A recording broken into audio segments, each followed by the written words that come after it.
Ladies and gentlemen, welcome to episode 16 of the Guerilla Social Work Podcast. This episode, as always, is brought to you by Alpha Counseling and Treatment, who is the largest and most respected provider for justice-involved clients in need of sexual offense-specific treatment services. Alpha is also a JRI-certified agency providing moral recognition therapy and substance use disorder treatment to justice-involved clients. You can be confident that treatment you will receive with Alpha will keep you out of the criminal justice system. Alpha clinical professionals are trained and certified in cognitive behavioral interventions for sexual offending. This evidence-based program teaches participants strategies for avoiding sexual offending and related behaviors. The program places heavy emphasis on skill-building activities to assist with cognitive, social, emotional, and coping skills development. Visit their website today at utahsbesttherapy.com. Or you can call them directly at 801-645-5455. Alrighty, on the podcast today, we are going to have the mighty Arlo Gagestein. I think I said that right. Arlo Gagestein. Cool last name.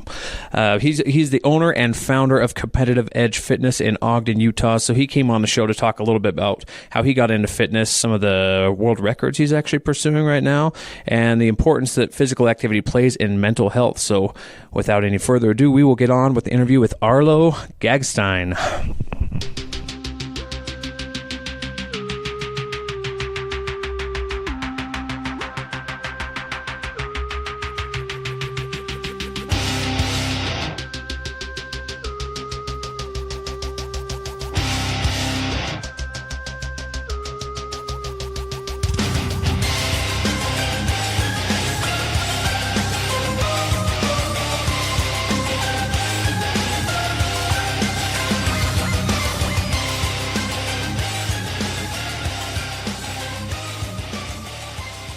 Right.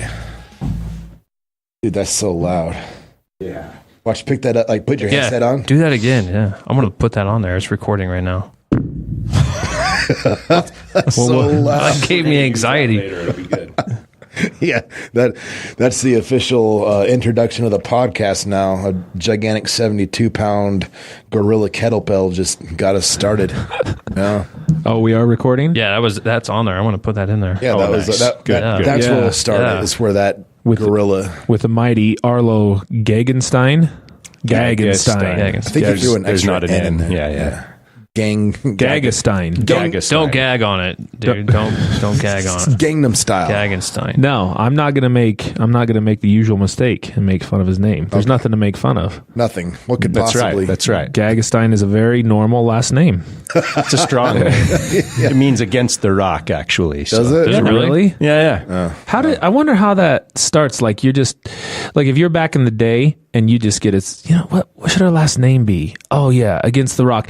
And then like you threw some dude's dead body against the rock, right? That's what happened. I think we were probably just between a rock and a hard place the whole time. It's probably where they lived Our at the entire time. lives. I like my version better, but I do too. I like to think of your ancestors as total badasses. That's Well, why. naturally, but Throwing dead bodies against rocks seems way better than we're between a rock and a hard place. Yeah, your ancestors were definitely Vikings of some type. Oh yeah, Some type, for some sure, type, for sure, absolutely.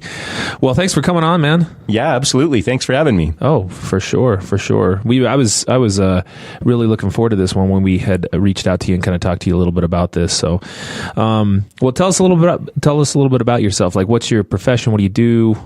So I am a strength and conditioning coach, and I own Competitive Edge Fitness in Ogden. Holla. That's right.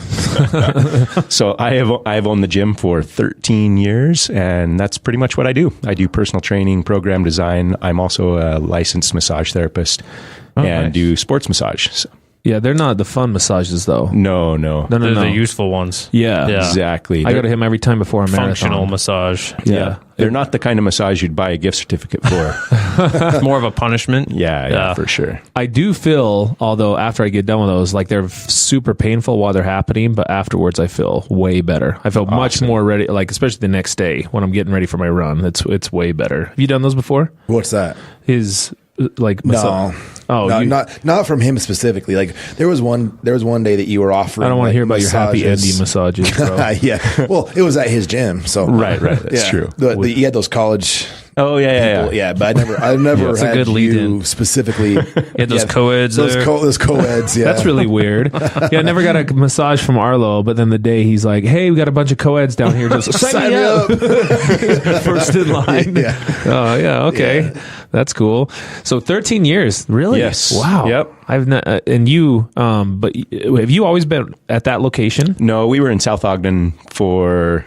This is actually controversial because I thought we were in South Ogden for 5 years and then moved, and everybody else tells me, no, you weren't there that long. You've been in this building longer. So I don't know. It's 4 or 5 years in South Ogden, and then we moved to Ogden. So. That's a controversy. That can for sure be measured. Like, That's what they're telling me, but I'm on the wrong end of the measurement. So okay. I look bad when they start. When they dig into it. I'm sure there's leases signed. And, Yeah. No, I never signed leases. Oh yeah, that's probably a good idea.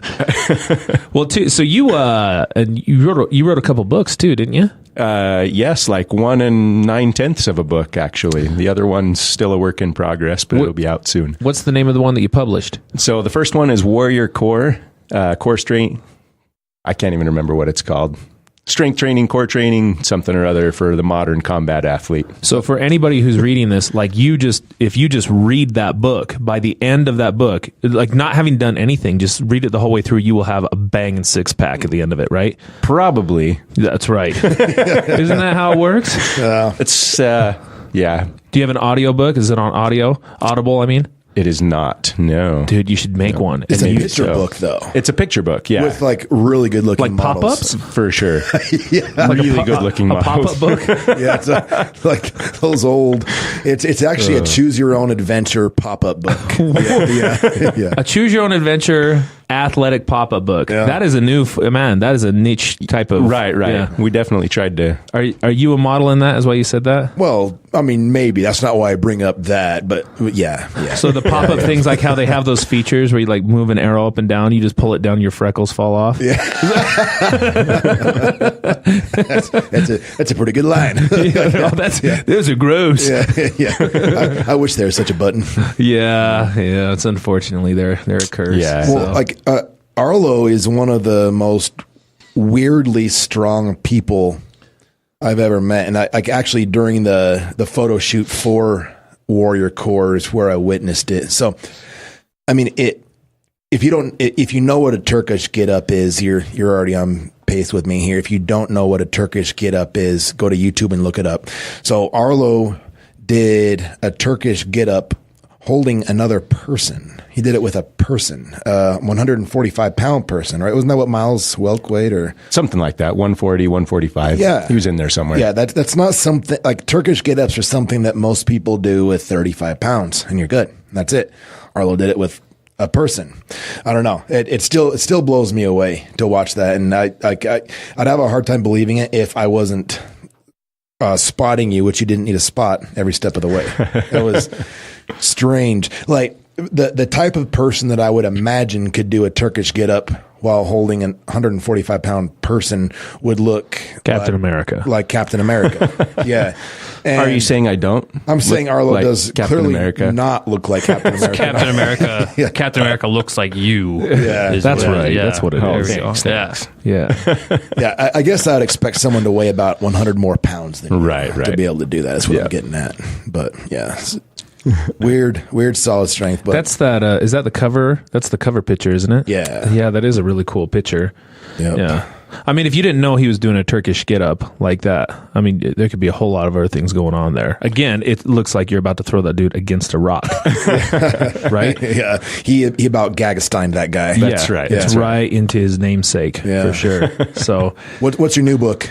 My new book is called Battle Tested, How to Train Like Your Life Depends on It. And so it's geared towards soldiers, definitely, not just soldiers, but Marines and anybody in the military, and law enforcement, and also MMA fighters. The training style that we use for those type of people is very similar.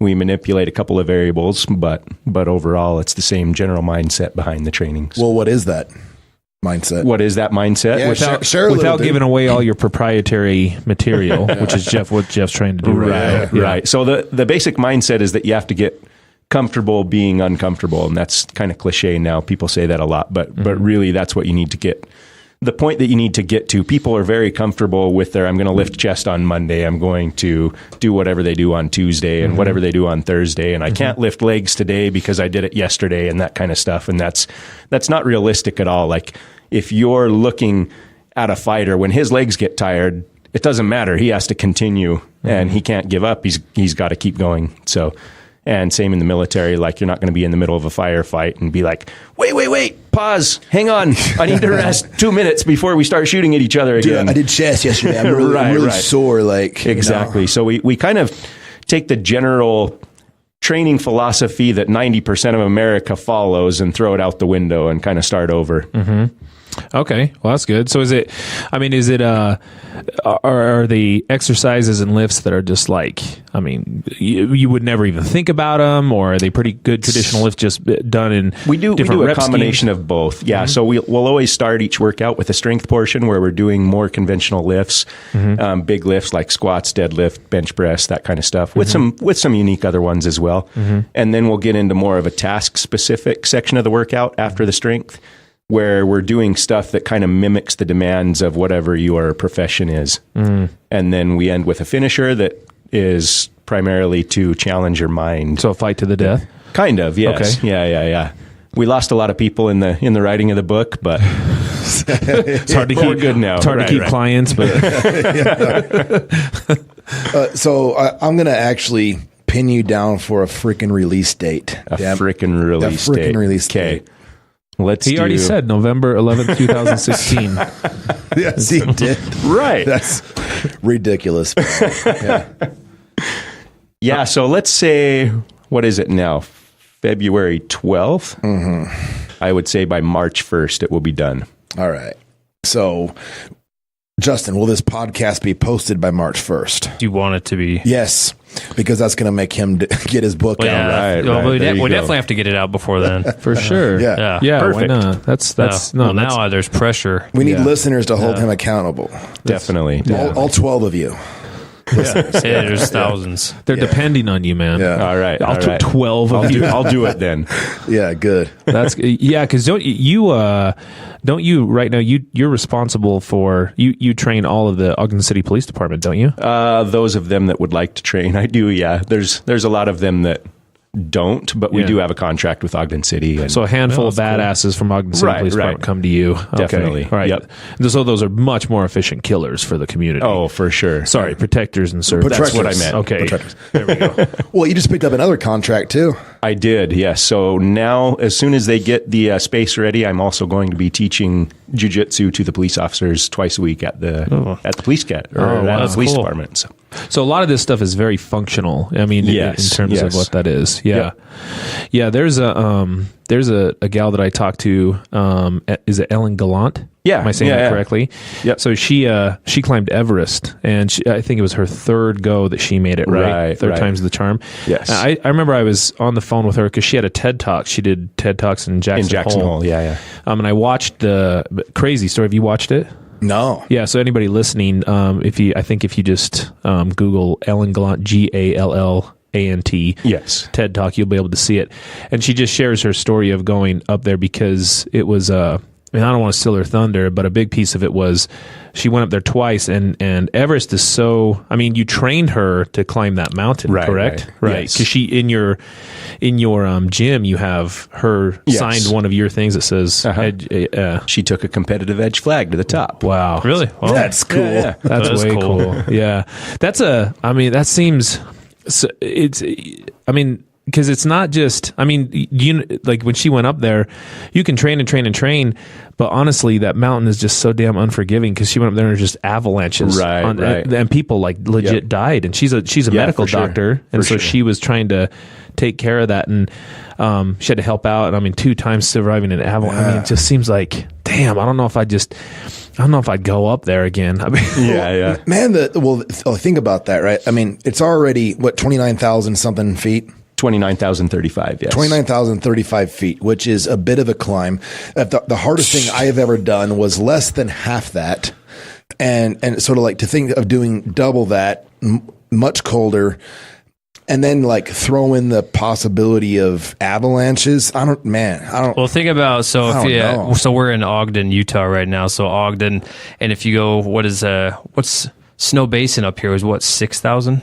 6,000 feet. Crazy. So think of, It's 5 times. Could I see this mountain? I still think of it as, that's a huge mountain.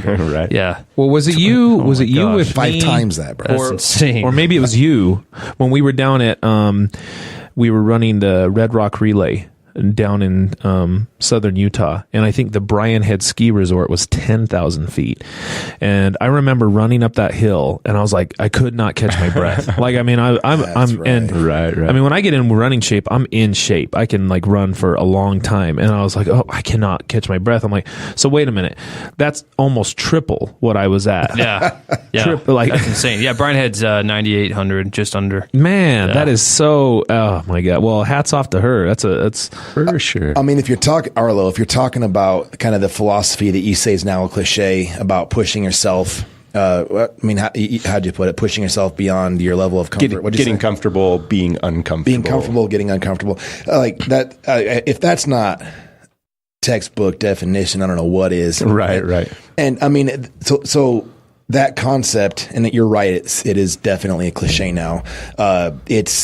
But it's something that we push on our clients a bit too. Nice. You know, it's the guys that we work with are, well, I mean, and again, you could make the argument that it's by their own doing, but their back's against the wall and they have a lot to deal with in terms of, managing probation stipulations, trying to organize their already chaotic life and, get things in order and making something of themselves. And we'll often have them explore areas of their mindset that probably aren't real fun to consider or fun to think about. And like there's that component of it. And then also in previous podcasts, we've been talking about the opiate epidemic and a lot of the drug problems and kind of the idea of maybe being okay with tolerating pain a little bit. And that, I mean, obviously we would not having pain that isn't self-induced is kind of the idea. It's good. But like, I guess being okay with having an achy knee or something. Right. And I know from training with you for, I don't know how many years I've been, probably 8 years now, maybe that I've been training with you pretty exclusively. Like I've never seen a bigger, like you smile a lot because you're a super nice guy, but I've never seen you smile bigger than when I'm in excruciating pain. Right. It's weird, dude. It does me good. You do. So like, well, why is that so important to you? Like what is it about? I mean, maybe you're just a dick, but I doubt it. But like, what is it about seeing other people suffer and push themselves through that you just seem to get such a sadistic glee out of? I think it's primarily just watching people learn more about themselves. That's a great answer. Okay, good. I'll stop there. No. Keep going. keep going. Watching people learn more about themselves. Yeah, because everybody has this preconceived notion of this is what I'm capable of, this is what I can tolerate. And when you take them past that and they see that I'm actually capable of more and that wasn't as bad as I thought it was going to be, and I think I'm better for having done it, that's really rewarding to me and for them. Mm-hmm. I think so one of the things I wanted to make sure, part of the reason we asked you on was, I mean, in terms of physical well-being, I mean, like you're typically my go-to guy. I mean, if I'm hurt or if I have questions about something, I usually say, hey, Arlo, what's up with this? And if I need to go get ready for a marathon, I come to you for a massage, Right. And plus, I don't trust anybody as much as I trust you with a lot of that information, and that's just built up over time that we've been able to kind of interact in some of those things. And I think about that because it's so important to be able to kind of push yourself beyond your own personal limits and find what your potential is, which in a lot of ways, I don't think many of us know that. You know what I mean? Right, I think that we don't know our own personal threshold, our own limit. Well, and no, I don't think we do. And what's fascinating about that is I think once we get there, it almost extends itself at that point too. Sure, you know, we were able to go even further on some of those things. And to me, if you're a lot of, I think what our clients go through in terms of their mental well-being is a lot of doubt and a lot of, they doubt themselves. I think they don't have a whole lot of self-esteem. I think they think they have an inability to cope. And when you get to that point, pushing yourself physically, and it, it takes a lot of mental fortitude to get through this stuff too. Right. Well, at that point too, you're giving yourself the evidence that you can push forward. I mean, that's basically your evidence to show that you have the ability to deal with ups and downs of life, which we all do to some degree. Right, for sure. And being able to cope with challenges and making the most of opportunities and stuff like that. I think that that's really important. I mean, there's a really big connection there physically and mentally when I'm able to do those things. That's why I loved your answer so much, Arlo. The parallel is definitely there with our clients. And like, I can't help myself when I'm talking with my clients. I share a lot about my own personal hobbies, like with with lifting weights and with jiu-jitsu and things like that. And I mean, I've probably shared a variation of a story just to kind of show my own growth. Like there's been times where you and I are 45 minutes deep into a grappling session. Your energy is well above mine. You're like kneeling on my face or something, which I just love that you've been picking up that habit, by the way. Good. Yeah. And I aim to please. Yeah. And I want to quit. There's been times where I've wanted to quit, and I'll never let you know that. You don't. I don't. You don't. You hide it very well. Yeah. but the thought's there, and like whether or not I end up coming out on top in the match or you end up catching me or whatever it is, like I'll always kind of put a check mark in my head that I didn't quit. Nice. Even if I wanted to. And that transcends to other stuff too. There's like, the three of us, Guerilla social work podcasters, this is definitely not our full-time job. We have a pretty demanding job that takes a lot of our time and effort, and it'd be pretty easy to call it a day early or whatever it is. But pushing through helps there as well, constantly developing ourselves. And again, I think clients look up. I'm not saying they look up to me like I'm some kind of cool guy, but I mean, they look for examples. Maybe it's what I'm getting at. They look for examples of other people that have faced some type of adversity and then pushed through. And one thing that we can all relate to, and again, this is where you come in, is when it comes to physical exertion, it's a measurable, easily understood concept that helps make a bigger point that you could relate to, like a metaphor about life. But there's something about grinding through a grueling workout that probably everybody can relate to. Right. I have a quick story about Jeff, if nobody minds. I definitely don't mind. Yeah. Is it embarrassing? Yeah, I hope so. It might be a little bit for him, but it's not too bad. Is it going to result in him losing his job? I don't think so. No, we'll see. I'll add that twist. Okay. Hold on, wait. and he doesn't have any idea what I'm about to say, and that makes it all the better. But there was one time that we were working out, and we were out in the parking lot. We used to do what we called pain in the parking lot, where we tried to beat ourselves up really bad and just do really hard things. And we were pushing a truck and dragging a tractor tire at the same time. I don't know if maybe he's starting to remember this at all or not, but he made it maybe half the length of the parking lot, and he said, "I can't do it anymore." And he stopped. And I'm like, that's crazy. I've never seen Jeff stop anything.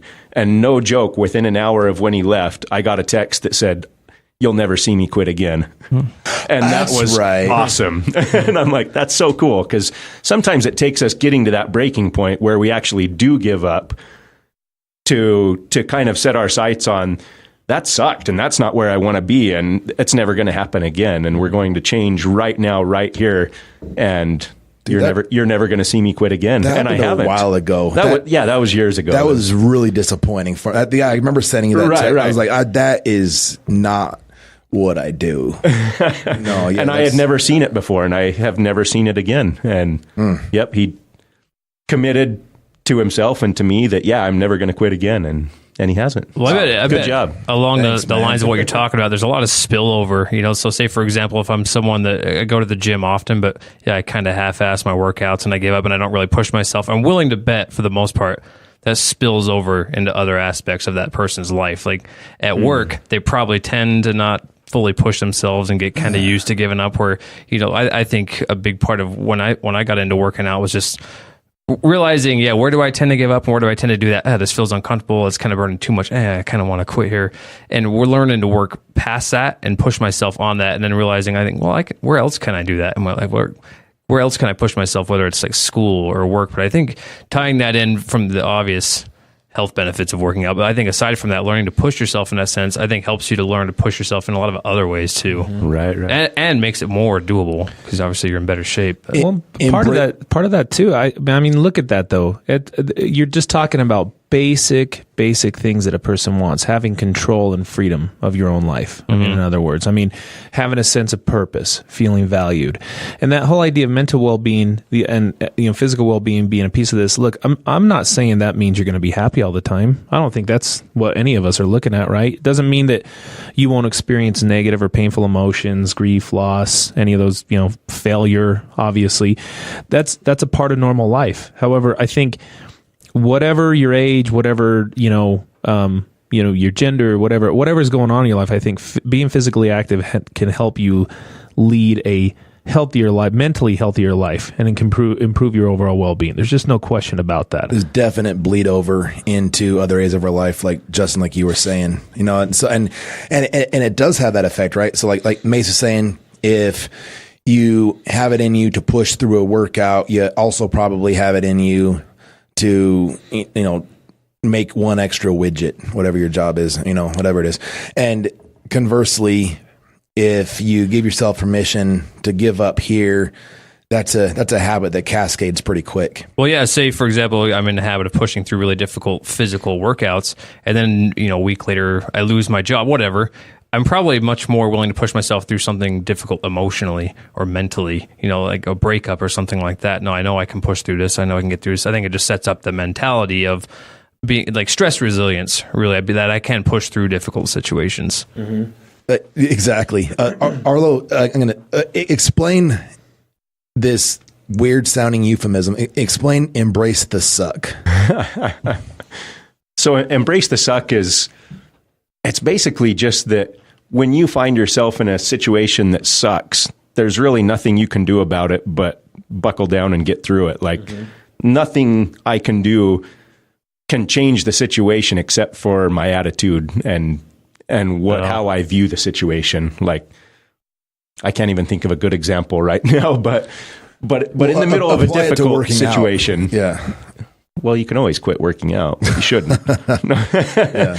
Well, I guess even going back to Ellen. So Ellen, she went over to Everest twice. It's very financially taxing. Obviously, it's very expensive to climb Everest. How much? I thought I looked into that, and I thought the cheapest route, which you may not want to go with. I mean, if you're going to Everest after all. Right. I thought it was like some astronomical, like $65,000. Yeah, so $60,000 to $65,000 is the cheapest. God. Oh wow! It's like $15,000, I want to say, just for the climbing permit, and then most people go with a guide service, which costs a lot, and they need to pay for oxygen. They pay for because you're probably gonna. I mean, there's a high percentage you're gonna croak. I mean, they gotta retrieve you with a helicopter. I don't know that it's a high percentage. I'm trying to remember what it is, but there's enough people like that have still died. Up there. They're just chilling. Yeah. Literally, they're frozen. No offense. But that has been a goal of hers for 15 years. That's been her primary focus. She's dedicated her life to that. That's she awesome. quit her job as a partner in a cardiology clinic to pursue this. When she talks about that in the podcast. Her partners said, no, you can't go. We don't want you to go. And she resigned the next day. Wow. She thought about it over the weekend, and she walked in and said, okay, I'm done. That is courageous to pursue a dream. Yeah. Quit a job like that. For sure. And then she gets there, and the first year there's an avalanche that kills 16 Sherpas in the ice fall. And so she ends up being the one when they haul the dead people out from a helicopter, hanging from a line on the end of a helicopter. They land the people. She helps to identify them. She's taking pictures of them and trying to figure out who they are. And so that's her first experience with Everest. After she quit her medical practice. After she quit her medical practice. Man. Yep. She goes back the next year, which would be hard enough for a lot of people after going through that would be like, okay, that's it. You know, I'm not going to do it anymore. The next year, 22 people die in an avalanche that goes right through base camp. And she literally thought she was going to die. She saw it coming, heard it coming. And she had a little bit of video on that, didn't she? Somebody else had video. Wow. I didn't know that. Yeah, we saw video. Dude, it was gnarly. Yeah. Yep. So she hears it coming, sees it coming, and dives into her tent and actually knocks out a tooth. Thinking, this is it, I'm going to die, and I hope it is quick and painless, you know. But so 22 people die. She ends up being in charge of head wounds, her and another doctor, and they worked through the night trying to save these people that are gravely injured.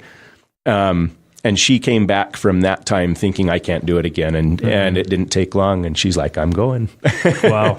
And so there's the kind of thing where you can be like, I mean, obviously when your life is kind of on the line and you're thinking, I escaped twice when I could have very well been in an avalanche, you know, that brings a whole new aspect into it. But I'm so glad I had you explain that. I was going to share an example about how like my lungs kind of burn when I run hard. right. Wow. Yeah. That's so much. Wow. So anyway, intense. she came back after the second year saying, I can't go back. And she changed her mind. She took a year off and she went back and she achieved her goal. And that's kind of like the whole embrace the suck. Yeah, this has been terrible and there's not much I can do about it. I just need to push on because this is my goal and I need to achieve it. And I think there's a lot of situations where that can come into play. But another thing that she has said that is just fascinating to me, that I really respect is she said, you know, looking back, I wouldn't change a thing because things happened on her third trip this past year, May of 2017. They were at Camp 4 and she played an integral part of saving 2 other climbers that would have likely died had they not had help. And she met a young Sherpa. He's 20 years old. And she ended up giving him care there, and now he lost his hands because of frostbite. And she actually went back to Nepal to pick him up and bring him to the United States for medical treatment. And she's all, you know, looking back, if I had summited the first year or the second year, I wouldn't have been there for him. I never would have met him. Who knows what would have happened? And what a crazy way of looking at that. Yeah. So sometimes, like, during the moment, we miss out on the big picture because we don't know what's going to come. But looking back, we can see all the things that fell into place because of what we went through. Yeah. And the same can be from working out. Like, we can push through a really hard workout when all we want to do is quit, and we can look back on it and go, wow, I really learned a lot. And I'm glad that I went through that.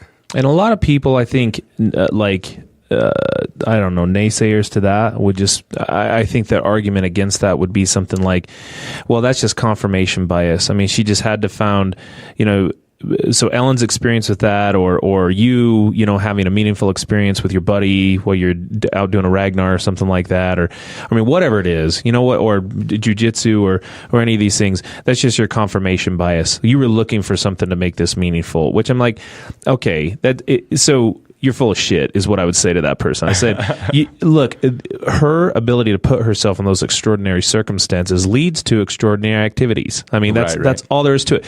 She's an extraordinary person. I mean, she's a medical doctor, for God's sakes. I mean, going on, you know, leaving a medical practice to go on to some of these. And I think even on her podcast, she talked a little bit about how that, you know, really affected her life in negative, but also very positive ways too. And I think if you're engaging in a lot of this physical activity, it transcends the physical activity. Like Justin's talking about, it's more than just I'm a meathead going in there for these things. You know, I know every year, one of the things that Jeff and I do is when we go, we set ourselves, you know, New Year's resolutions, right? And we try to say, this is what we're going to do this year for whatever we're doing. And man, it just seems like those things are just so important, and they have a lot more meaning than the amount of weight that you pushed or something like that. You know what I mean? Yeah. And it is way more meaningful. There's a lot more meaning than beyond just that. And her experience is really well, not even that, but the part of what you were talking about is if someone were to say that confirmation bias, in some ways I might even be like, Yeah, actually, if I go do Ragnar in a van for 2 days running and you can't sleep, it actually sucks a lot. So I am looking for, what do I actually like about that experience? I'm actually taking out of that the fact I get to do that with my friends, that I got to push myself. Because you could easily do that, and people do. This sucked. This was awful. I'll never do that again. And I had the same experience, but I saw it much differently. It's like, that was awesome. Because I remember after when you guys invited me to do my first one, it was like, I do this every year, even when you're like, hey, let's do an ultra. My default is, yeah, sure. An hour later, I'm like, oh God, why did I do that? But every time it's awesome. But you have to choose to make it awesome. So both statements can be true about Ellen. So Mace's point is that she's an extraordinary person that put herself into an extraordinary situation. And so naturally somebody that has that level of ability, talent, and mindset is going to naturally be in those situations to make it happen, just by nature of who she is. And that those people aren't common. They don't exist very often. And so maybe it shouldn't come as a surprise that she did this amazing thing for this Nepalese, was he a Sherpa, you said? Yes. Yeah, and helped him out. Like that is an extraordinary woman in an extraordinary circumstance. Of course she did it. And then to your point, Justin, if we're talking about confirmation bias, like, yeah, maybe it is, but like that's a whole lot of how we teach people to rethink anyway, right? When we're talking about modifying our thinking, modifying our perceptions, I mean, I guess we're kind of encouraging that. I guess if you're aware that you're doing it and you're aware that, okay, I'm trying to find meaning after the fact. Now, if I'm in like a philosophical debate with somebody, they're going to say I'm using confirmation bias. But if I'm talking about for my own mood management purposes and trying to derive meaning and purpose to make me more likely to do this badass thing again, then yeah, okay, sure, confirmation bias, but look how cool I am. Yeah, is there any part of my job where I enjoy doing paperwork? Like, absolutely not. So probably like you're saying, like, embrace the suck or enjoy, which is a big part of it. Like, there would be things I'm just like, it's just part of it. You just have to get it done. But if you sit there and you dwell on how bad it sucks every second or every keystroke, it's like, well, then you're making it a million times worse. As opposed to, well, I like getting a paycheck. I like meeting with clients, so there's good things that come out of it. It's just some of the things that come with it. I don't like it. This part just sucks. Yeah. Right. Well, it's like that. I think it was what is it? The 7 Habits of Highly Effective. There was a really, I'm not trying to get all, it's a chicken soup. Chicken soup for the 7 habits of this.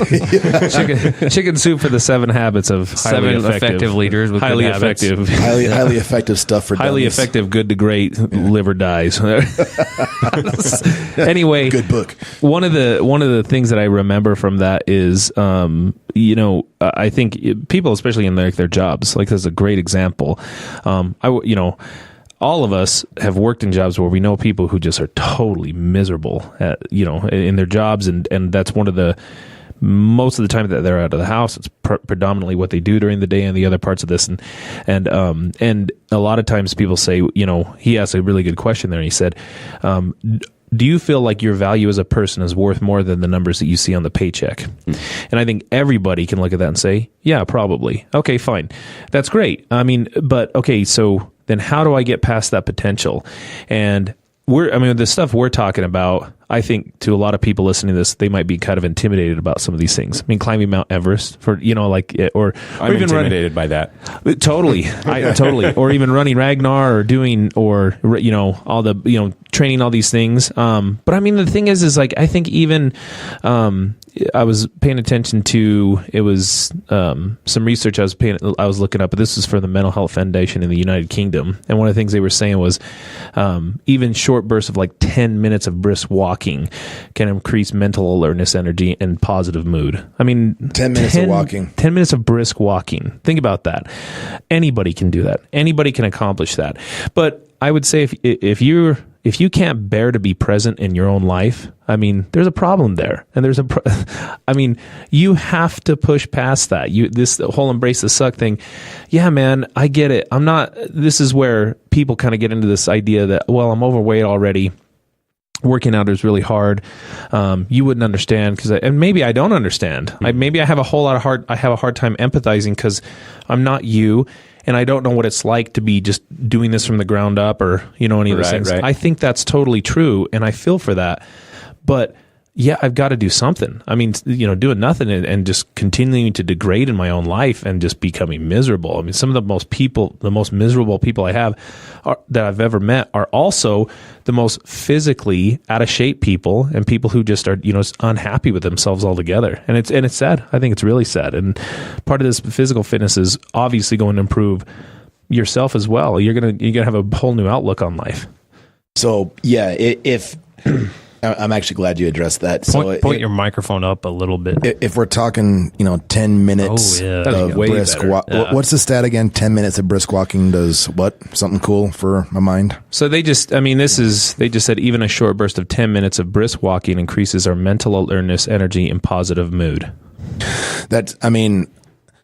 I'm really trying to stay away from cheesy cliches about journey of 1,000 miles. Something. Don't say that word, journey. Yeah, that's bad enough to lead off with that. But I mean, the concept's there, right? If I think when people are trying to start up any kind of lifestyle change, maybe even more specifically like exercise and working out, they have this idea that they need to do whatever the Dallas Cowboys are doing in their current training camp, and that they need to work out for this many hours a day, this many days a week. And I mean, again, like if you are involved in physical activity, you know that that's not the case. You know that you have to start somewhere. But I think a lot of people, you probably hear a lot of these reasons in trying to talk people to sign up for your services, Arlo. But I mean, there's maybe unrealistic expectations of what beginning a workout program is. And then I'm sure fear of judgment comes into play.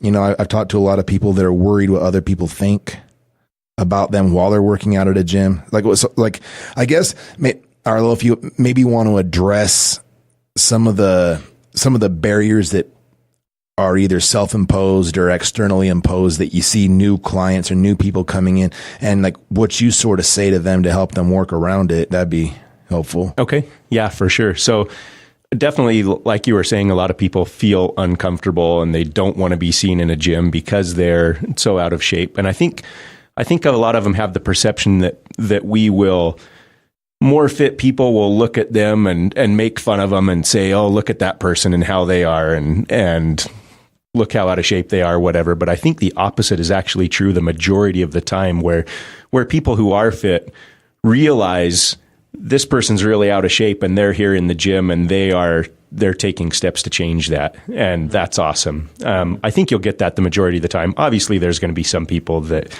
will be jerks and be rude and be like make fun of them or whatever. But I think by and large, the majority of the population that you'd find in a gym would be proud of them and happy that they're trying to change. Yeah, I would agree. It's probably the reality of most people there, probably not in a mean way, but won't even notice you, won't even cross their mind. Right. The people that do, probably a very small percentage of those people that will actually think something malicious. And even if they do, screw those people. Well, I mean, there's assholes everywhere, right? Yeah. But I think about, like, if I went into Gold's Gym and, so let's just say this is a person who's in shape. Okay. I think equally for that person of how unhappy and how much they can't bear to be present in their own lives is equally true. Because think about what's going on there. I mean, so when I go there, I'm very much like the first person. I don't notice anybody in the gym because I don't care. I mean, I'm just there to get my thing done and get out of there and not talk. And I don't have time for a conversation. It's not that I'm mean. Hottie wear. I just don't want to hear. It's hottie wear. Yeah. So I just don't want to have a conversation with anybody. Right? I just want to be left alone, which is not asking much. I'm just, I'm neutral on the subject. But there are people there that I think their lives and who they are is very much defined by, the gym. Right. And they're in there for hours at a time. And kind of like referring back to, I'm doing chest on Monday and this on that day, and I'm never really growing or whatever, and everything revolves around, okay, they're probably doing steroids on top of all this other stuff, and and I'm making a lot of assumptions here. I'm just saying people like that, I don't think they're very, pleased with themselves either, which is just makes it a lot easier to kind of just talk shit on a person who's walking in there trying to get themselves. I mean, some of the you think about people who get the most cheers when we're at Ragnar are people who are, you know, extremely overweight, but running down that path, and like, which is what I love about that race is, you know, all shapes and sizes can do that, and those people are the ones who get the most cheers. And I don't think people are being, you know, malicious towards those people. I think they're genuinely saying, hey, good for you. But then you got to ask, okay, well, what kind of a person is going to be out there doing their runs anyway, you know? And there's only a select few that are going to do that. And, you know, the douchebags in the gym are just going to be in there pumping iron, you know, like, taking selfies. You know, like, I still no offense, think There's nothing wrong with selfies. well, I still think that the douchebags in the gym are still the minority. I think so. Absolutely. I'm just saying there's assholes everywhere. There are. I would say that I kind of wonder this about people that maybe aren't in the best shape, that are worried about this very thing we're talking about. Like, I would say that most adults that put in the time and energy to get in really good shape are probably pretty actualized people that aren't of the bully mindset. I think what happens probably is maybe people that aren't in great shape remember the dickheads from high school that were in good shape because they, you know, play on the team or whatever. Like that. I swear, when people grow up, most adults, most people that are past whatever stage that is, and the type of person that goes to the gym and keeps in good shape, they probably also are successful elsewhere and don't feel compelled to bully the new person. Right. Well, yeah, and I think also on the flip side of that, I think it's something we all deal with on some level. Kind of like we all have our own insecurities. I mean, I think most people that know me think, you know, I'm pretty easygoing, pretty confident guy, and I am. There's times still all the time in the gym I'll think, you know, I've got little love handles going on. And I'll think about, like, does someone notice that in a shirt? You know, and I just kind of let it go. I'm like, who cares? You know, I'm here to work on me. It doesn't matter. But so I think everybody in some way can think that in some level. So it's not like just because you haven't been in the gym, well, now you're just really down on yourself and you're the only one in this building dealing with self-esteem issues. Like, I think about it. It crosses my mind when I'm in there. Sometimes I'll look in the mirror and think, like, oh, well, I don't really like that angle or whatever. I need to work on that. But other people obviously see that. But I think that's also kind of like normalizing that in a sense that we all kind of feel that way in some way or another. That's not necessarily unique to a certain person. So Arlo, like, I guess unless you have more to say about how to address the people that maybe are worried about judgment, I mean, feel free to do that. But also, kind of coming back to the 10 minutes of brisk walking concept Mace talked about, like, one of the things I've noticed about you is, so you write these books for the elite of the elite, you know, battle tested. You're writing for, like, you know, military people and cage fighters. But I've seen you. Like, I see your clientele, you know, and you've got beasts, and then you have people that are, you work with some of the elderly people. You work with pregnant girls. You work with people that are, if you were going to look at a continuum of physical fitness, I've seen everybody walk through your door. Right. And so obviously you're not having everybody push trucks and pull tractor tires while swinging chains and whatever the crazy sadistic crap you do. Like, so, what are some real simple stuff that would meet your satisfaction that maybe, like, people could get up and do right now? Right now. Yeah. Is this the 20-second thing or anything? Well, actually, that's another question. That's another question as well. But yeah, just, like, if someone decided, like, yeah, you know what, I'm liking what these guys are saying. This Arlo sounds like a nice person. You know, sounds like he's trapped between a rock and a hard spot, though, with these guys. And he really wants to throw them against a rock wall. He really wants to throw. Right. If someone like that's listening, and they're like, you know what, tomorrow I'm doing it. I'm going to go do something. What would that thing be? So first off, we have them come in and we kind of evaluate where they're at. We have a movement screen that we take them through and see what they're capable of. And then from there, it's kind of educated guesswork. I want to say it's just guesswork. Like, I think they're capable of this. And the first couple sessions, we're finding out what they are actually capable of. But definitely we start them out slow and just push them a little more until we kind of find that spot where they're challenged, but it's not going to overdo it. They're not going to leave and never want to come back. That's like a risk assessment. That's super. Well, no, what you're talking about, though, is super critical. I think. Right.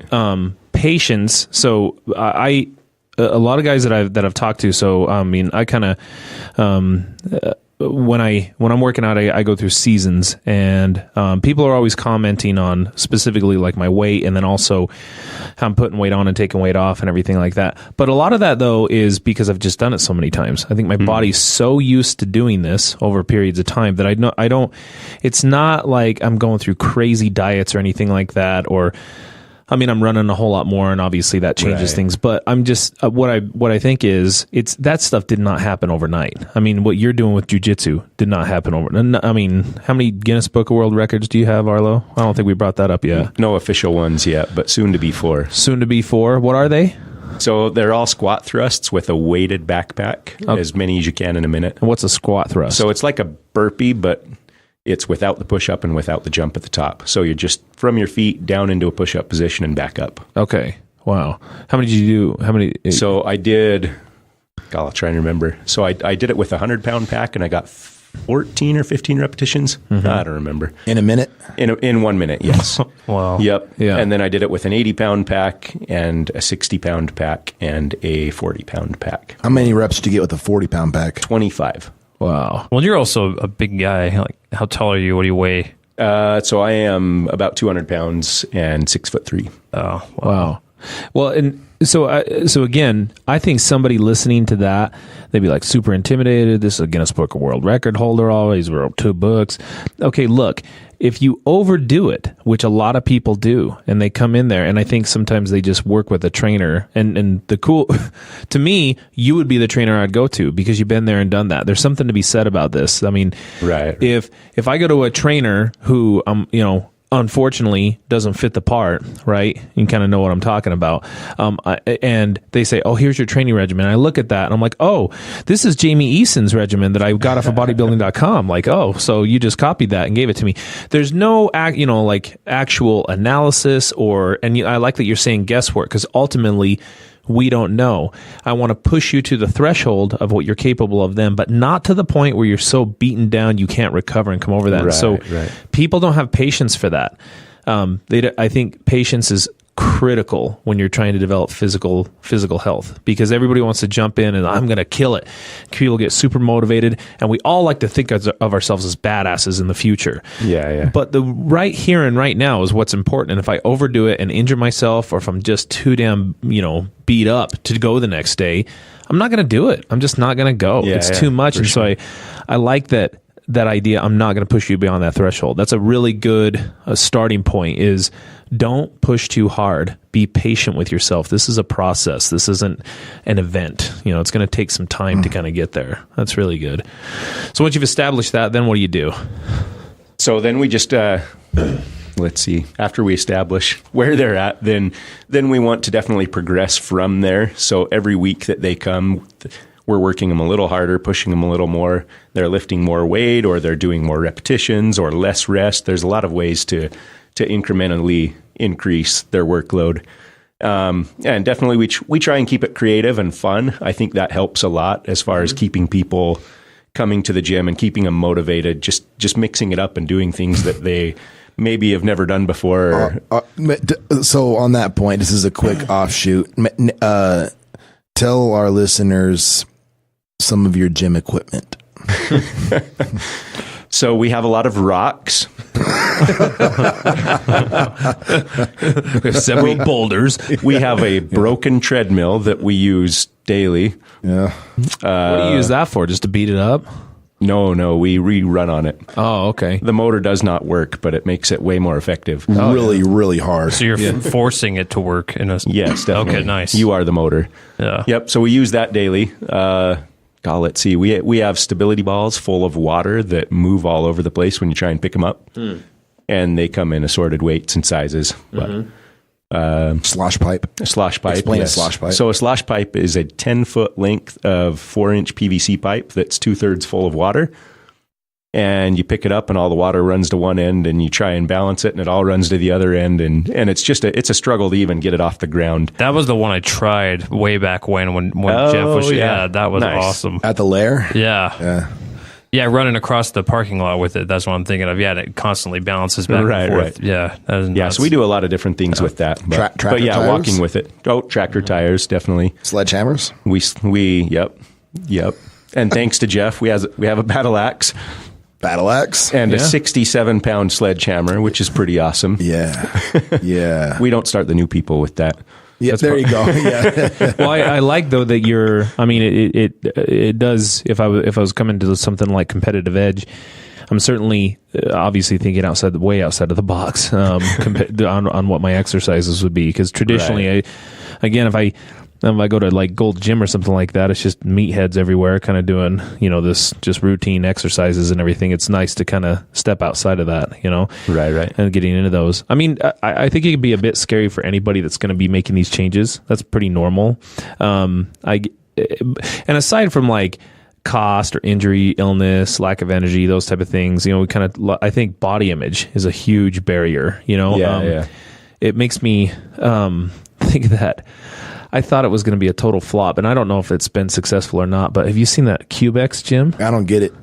Well, it seems to me, I think people are really anxious about how their body will, like, it was like what Justin was just referring about. I think people get really anxious about what their body's going to look like while others are around. And so they're going to avoid exercise as a result. And so I think those Cubex things, offer a reprieve from that. I mean, So that's why it's privacy. I think it has to be. Oh, it's got to be. Because, I mean, think about this. I remember I worked at a gym called Performax in Layton, and they had a women's only section. I was like, man, what have we done to ourselves where you have to create a women's only section so dudes aren't gawking at them 24/7? I mean, even if you're overweight or banging, like that probably makes a lot of sense to step in there so dudes aren't like totally, just gawking over you the entire time. And the Cubex thing seems really functional because I don't have to be embarrassed. It's just me inside of a cube working out, and it's very private and everything like that. I mean, I can't imagine it's beyond just that. That's got to be the reason why. I don't know why that didn't occur to me, but that has to be. I haven't been able to figure out that gym. Like, why would I do that? But that makes sense. Well, you're comfortable, I think. I mean, what advice would you have to a person who's going through that? I'm really uncomfortable with my body image. And I mean, you can't go in there, I don't know, dressed like in a way that kind of doesn't show that off. You kind of have to dress the part when you go to work out because it's functional, right? Right. I mean, what kind of advice would you give to somebody like that? I think we're in a little bit of a unique situation at Competitive Edge that we are very small and there's never very many people in there at once. And so it's a more comfortable environment. We don't have very many mirrors. We have 2 mirrors and they're by the squat racks and nobody really looks in them.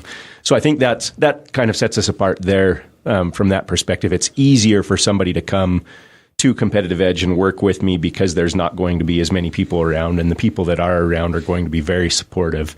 In other gyms, I think we just have to go back to that.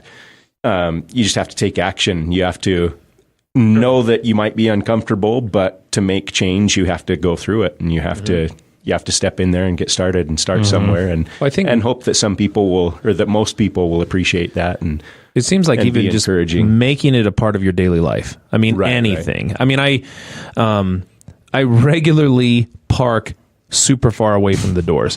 One, because I don't have to deal with other idiots around my parking lot. I can just pull right out. But the other is, too, I got to walk. I got to walk to get in there. I absolutely refuse to take elevators, too, which drives my clients crazy. And I should be a little bit more considerate sometimes. But think about just those 2 things you could do to improve. Like, that's making it part of your life. And I do that specifically. I was referring on a podcast a couple times ago. I remember how I was saying I don't like waiting in lines for food. Like, it just, I don't know what my pet peeve is with that, but I think just trying to do tasks more energetically. I mean, I got a standing desk at my office, which I know is like total, like, smug type of thing. But I found a big piece of this though was, and I got a standing desk for my house too. A big piece of this though was when I was sitting down. You probably have a standing bed too. He doesn't have a bed.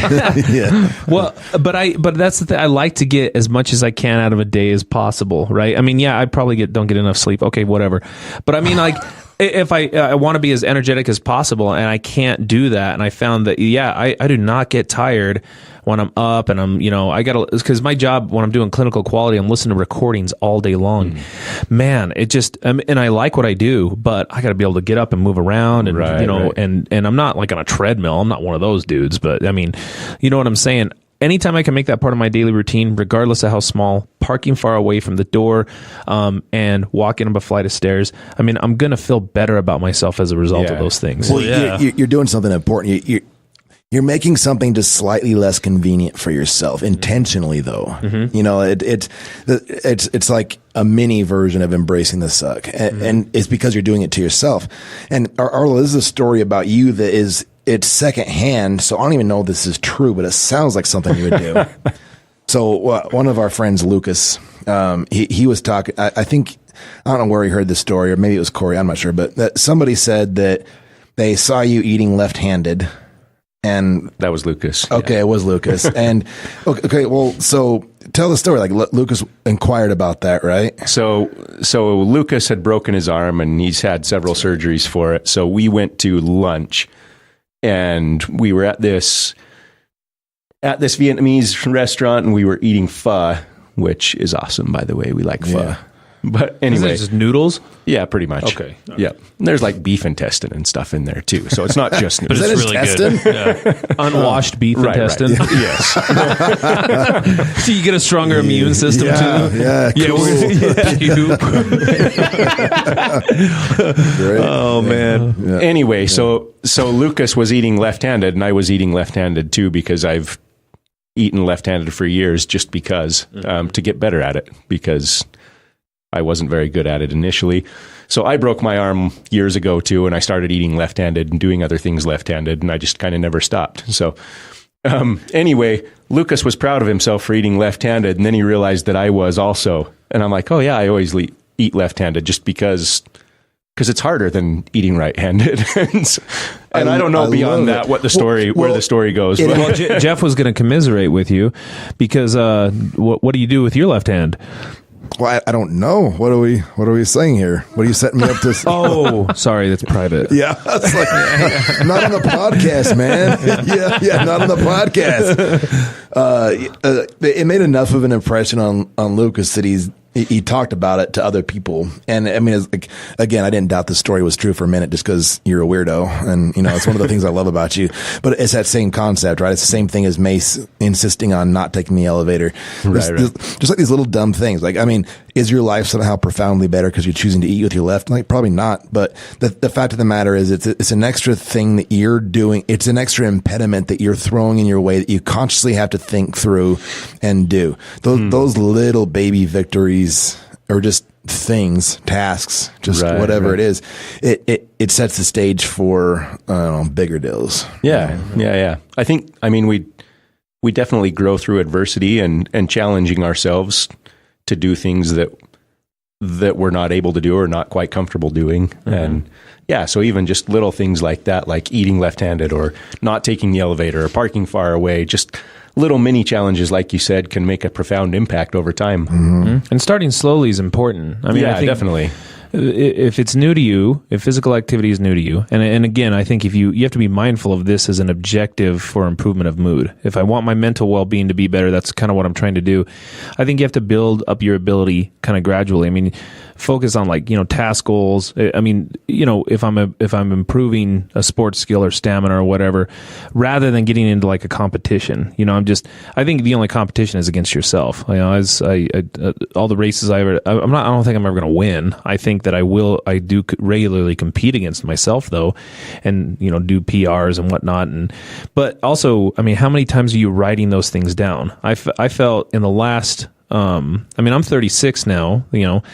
I barely just turned 36 in January, and I feel now I am in a better physical condition than I've ever been in my life, compared to even my earlier days. And a big piece of that was because I didn't keep a whole lot of track of what I was doing. I was just doing it for the sake of doing it. But writing these things down, keeping a record of this, and setting goals for myself. When people start, they talk about running and stuff, and I like this idea. Like, didn't you just run a 5K? You talked to Cameron Haynes, didn't you? I did, yeah. Yeah. Saturday morning. Is he a pretty cool guy? He was really nice. Yeah. Yeah.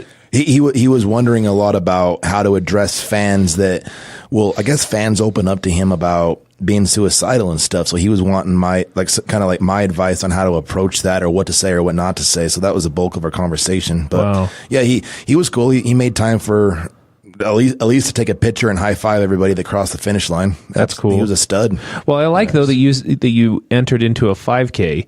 And I think, okay, so if I'm setting up, I'm going to run. I'm going to do this run, or I'm going to start running. Okay, well, enter a race that's 3 months out or something like that. Yeah, definitely. Why not set a goal for myself that I'm going to accomplish rather than I'm just doing this to do this? Because this is. I think you now have motivation. Plus, you know where you're going. Like a lot of times, people are like, "Oh, I want to get in better shape," but they don't define what does that mean? means. Yeah. And so they never know when they get there if they're on the right path, or you need to set an end goal, and it's a series of little goals. It's not one big goal. You obviously have to take the steps to get there rather than saying, "Oh, I'm going to lose 100 pounds." What does that mean in a month? What does that mean in 2 months? It can't be just, I'm going to lose that much weight. But so many people go into fitness just saying, "Oh, I'm going to get into better shape," but they never define what that is. And they lose motivation because they've lost their why. They're like, well, why do I want to do this? And why am I trying to achieve this goal? Or what is the goal? And if they don't have that, then they give up. You don't have the why? Yeah, if they don't have a why. So I kind of went on a tangent there with the why. But well, I mean, it makes sense. And I mean, like the 5K that I just did, I guess there was multiple motivating reasons behind why I did it. Two of them, though, that kind of go hand in hand with what we're talking about is, so for one thing, I didn't do it with a friend. I ran it completely by myself, which is uncomfortable for me. I would rather do something like that with a friend, but I chose not to. I mean, if Justin or Mace wanted to have accompanied me, like, that'd have been cool, but I was going to do it anyway. And then, like, I'm a sissy about my sleep. I like getting a lot of sleep. That's where I was. Right. And I mean, like, there's something about, so I mean, it was 45 minutes from my house in Salt Lake, and the race started at 7 a.m. And so for me, that's not something I'm used to doing. So making myself get up, knowing that no other friends are going to be there, and making myself run because I know how this race coming up eventually it's just sort of a piece of mental training. Like a 5K for me is nothing. That's 3 miles. That's whatever, So it wasn't so much the distance that helped me train. It was putting myself into a situation that it ended up being fun, but waking up wasn't, and going out there and not knowing anybody, that wasn't fun either. Well, a big core of this is it breaks down to doing something I don't want to do, or pushing myself to do something maybe I don't want to do in the moment based on how I think I'm going to feel about it later. Yeah, this hits me all the time. Like I usually go in and out of workout routines, but I've worked out pretty regularly. 15 years, more than 15 years. Jeff was one of the people that actually originally got me into working out. I did? But yeah. Oh, nice. Just because you're awesome and it rubbed off on me. No, but that's a whole other podcast. But the whole thing for me is I don't think in all that time I've ever had one time I've went to the gym where after I was like, I really wish I didn't go. Right? You know what I mean? Like you're always glad you went. I always think a bad workout's better than no workout. And anytime I'll be driving there, I'll be kind of like dozing off. I'm like, oh my God, I really don't want to go. Almost as soon as I'm in the parking lot, I'm like, okay, I'm glad I'm here. I'm glad I made it. And I never regret that. But I definitely have regretted times where I was like, screw it. I'm just going to get a pizza and watch TV. You know what's fascinating about Exactly. You know what's fascinating about that too, though? And this is something I don't think people know. And you said that really well was doing the right thing when the right thing is hard to do. Yeah. Right? I mean, you are forcing yourself to activate a part of your brain that is the most rational and the part of your brain that's going to think through these things in a much better way. If you think about like the common signs of stress, right? We're talking about sweating, loss of appetite, increased blood pressure, anything that invokes the fight or flight response, the part of our brain that we don't want making rational decisions because it's going to make really shitty decisions, right?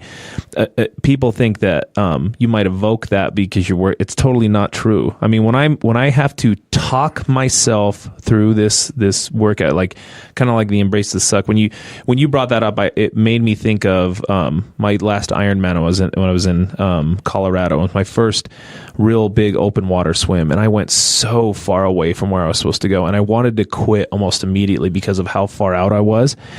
And I had to get a grip and calm down for a second and really talk myself through. Man, are you really going to quit on the swim, bro? You're not even a mile in yet.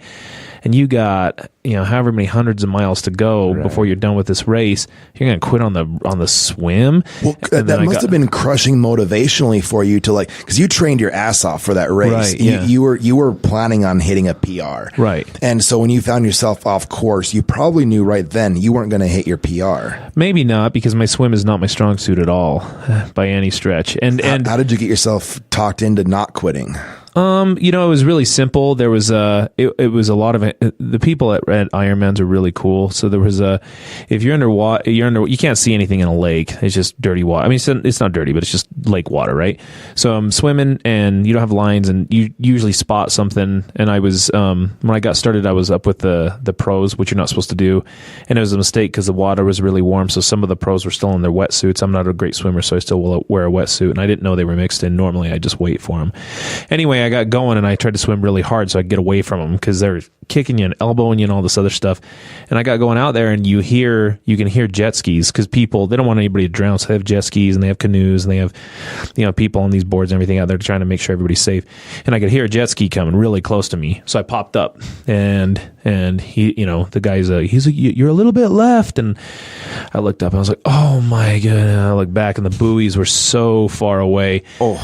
And I started to, and he could tell I was stressed out, and this was a young kid. He was like probably 20, maybe. I mean, young 20s, and he just said, he's all, man, you trained way too hard to quit right now. And I was like, oh wow, like, this guy doesn't know me. He probably doesn't care about me, and he's out here on a jet ski, spending his time volunteering for this, encouraging me to go. I was like, I'm going. That's all I'm going to do. Just something as simple as that, and I got going back into this. I was like, you're right, I'm not quitting. And then I said, screw my PR. I mean, who cares at that point, You finished for the satisfaction of finishing. Yeah, I actually got disqualified from that race. Oh, you did? Because I carried my son across the finish line. Oh, dude. Yeah. Man. What a mess of a race. I know. Yeah. They're all, the rules clearly state, Mr. Wood, you can't. I'm like, come on, son. So like, your first mile, that helped you. If you could remove your first mile of that race and your last mile, it'd have been great. Yeah. I didn't carry my son for a mile, but maybe 10 feet. But I was really tired. You got DQ'd at that point. That. Yeah, it's worth it. I think anytime that I can coach my brain into working that part of it, so just to get technical here, our prefrontal cortex, doing the right thing when the right thing is difficult to do, even when that means I'm pushing myself through difficult physical activity when I'm incredibly tired, because I know it's the right thing to do. Same thing with depression. I mean, the number one thing I try to tell people with depression, you're halfway, if not, 75% of the way there, if you just go do stuff. Just go get out of your house and be physically active. And I know it doesn't feel like you want to do it. I know you don't, but you're doing it because it's the right thing to do. And again, I'm activating that part of my brain that's really going to push me through that. And it's not just a self-fulfilling prophecy. I mean, you are really coaching your brain to think through difficult situations. Well, and the routine that happens to me every time. So I usually will be in a pretty good routine for a little bit, workout wise. Then I'll get lazy, or work will get crazy, and I'll kind of slack off, which is what happened. I guess I justify being able to do it every holidays because I want to quote unquote eat good food. But I also stopped working out. Anyways, when I want to get back into it, though, it sounds horrible every time. It sounds like there's a part of me that's like, you got to get back in, dude. You got to get going. And I won't usually think, okay, starting Monday, you're going to go 6 days a week. You're going to do this plan. I usually will just say, go once this week, go twice this week. Just get the ball rolling. Yeah. And I make myself go. And usually after a couple of weeks, it's to the point where I am, like where I'm at now, is more like, I think about it all day. Like I'm excited. Like, whoa, where can I get in the next one? But I know if I push through those initial few times, I'll be to that point. I know once I go through the hoops a little bit and force myself, I'll actually be excited about it for a long time. But you set the bar at, I'm going to make it twice this week. Yeah. You set the bar there. Yeah. And that makes it possible to add progressively. Yeah. Mm-hmm. Yeah. And then once I'm in the routine, I get to that point where I'm like, okay, this is where I wanted to be, and I'm excited about it. And I ride that out as long as that'll go. Well, and it'll progress. Like that's the whole thing. And so I think going back to kind of how we initially started this podcast was, you eventually are going to prove yourself a new potential every single time. You'll be able to push past this. I like the starting slow piece because so many people will say that. I'm like, I talked to I was talking to this one guy. I won't say his name anyway. He just was calm. I mean, he did regular 40 hours a week, and he's man, I just can't find the time. And I was like, dude, I work like 80 hours a week, and I make sure I go to the gym, and like no matter what, like, I can't make the time. Well, you can. I promise you can. You can make the time. We make up these decisions. It's hard in our lives. but It is hard to. But we make up these. I have to get 8 hours of sleep, right, Jeff? I have to. I have to do this. I have to do that. I have to do this. And so then I will start making excuses. I'm going to start on Monday. No, you're not. You're not going to start on Monday. I mean, if I just set these miniature goals for myself and allow myself to progress over time, naturally you're going to keep proving yourself a new potential. I mean, that's all there. It just, and I don't think anybody really ever really gets there. And this is, it's just like I'm watching all the Winter Olympics right now. Everybody's like setting. There's all these new records every year. I'm like, oh, that's crazy. When are we gonna like be able to run as fast as cars? Although Winter Olympics is just people going down hills really fast, but still. I think that at one point in time, who was it that broke the 4-minute mile the first time? Roger Bannister. Yeah. Bannister. So, I mean, a lot of people are familiar with that, but if you're not, the 4-minute mile at one point in time was considered to be impossible. Impossible. Human beings can't physically make their bodies do that. And then Roger Bannister did it, and then like a million other people did it. Maybe not a million, but that within the first year there were a bunch of people that also did it. Mm-hmm. And prior to then, nobody had done it. Nobody. Everybody was convinced that the human body was not capable of doing that. So Bannister did it, and then everybody started doing it. And you know what was crazy about that, though? What's that? Was that I don't know where you're going with this, but the interesting thing about that was he did not do any type of crazy training regimen either. It's not like he did any revolutionary. It's we're not talking about Dolph Lundgren in Rocky IV, running all this technological stuff and juicing himself to the tits and steroids and everything. Like all he did was think it was possible. That's it. That's really all he did as far as working through this, and he was able to accomplish that. It's the secret. No, that's all it is. That's the take-home lesson. Okay, close the podcast. We're done. The secret. Follow the secret. Don't do that. Who's the fastest? Was it that ran the fastest speed-wise? Was it Usain Bolt? For the 100 mile per hour. Well, for the 100-meter dash, I think that 10 seconds forever was considered the threshold. Right. And I think Usain Bolt, you'd have to look it up, but he ran like 9.58 or 9.69, I think is the... I think he hit 9.5 something. Did he really? Oh, yeah. I think so. So this was in Beijing. I think he ran 9.69. Yeah, it says they clocked him at 28 miles an hour in the 100-meter sprint. Jeez. What was his time? I don't know. I'd have to double check. But going back to that's crazy. 28 miles. Going back to the Dolph Lundgren, and this is a little bit of a tangent. So about Usain Bolt, how there's people that do everything exactly like they're supposed to do, and all the latest technology and all that, and one of my favorite stories about Usain Bolt is when he was in China for the Beijing Olympics. He estimates he ate like 1,000 chicken nuggets. Like he was eating 100 chicken nuggets a day, and that's what he was breaking world records on. Is chicken awesome. Nuggets. This isn't what Mace needs to hear, man. It's the mind more than the body. I mean, they're both important, but you can accomplish crazy things without doing everything right. It was just like Mace fuels his Iron Man. Right. Peanut butter M&Ms and Coke Zero. And Coke Zero. Well, it was like that Courtney DeWalter that Joe Rogan had on his podcast, dude. And he's all, well, what's your so she ran the Moab 200. It was you were telling me about that. 238 miles, I think. Right. And she ran it. She beat the next, so she's the overall winner, meaning she beat all the dudes. And then the next closest guy was 20 miles away from her. And that is wild. And Rogan asked her, he's like, well, what's your diet like? And I'm sure he was looking for some like ketogenic nonsense or something, but she just said, I don't know, nachos, beer, candy. Well, I was like, yes. Well, what's his... I'm vindicated. What's his name that was on Rogan's podcast a while back? That Wim Hof guy, where he just does crazy stuff. Yeah, without like really even training for it or whatever. He ran a marathon in freezing temperatures, where like wearing just shorts, like no shoes, anything, just crazy stuff. Yeah, he hiked Everest, didn't he? Yes, I think he I did. believe so. Like barefoot or something. Yeah, and just short, it's always shorts, I guess. But yeah, he was one that was huge on that. Just first off, what do you tell yourself you can do?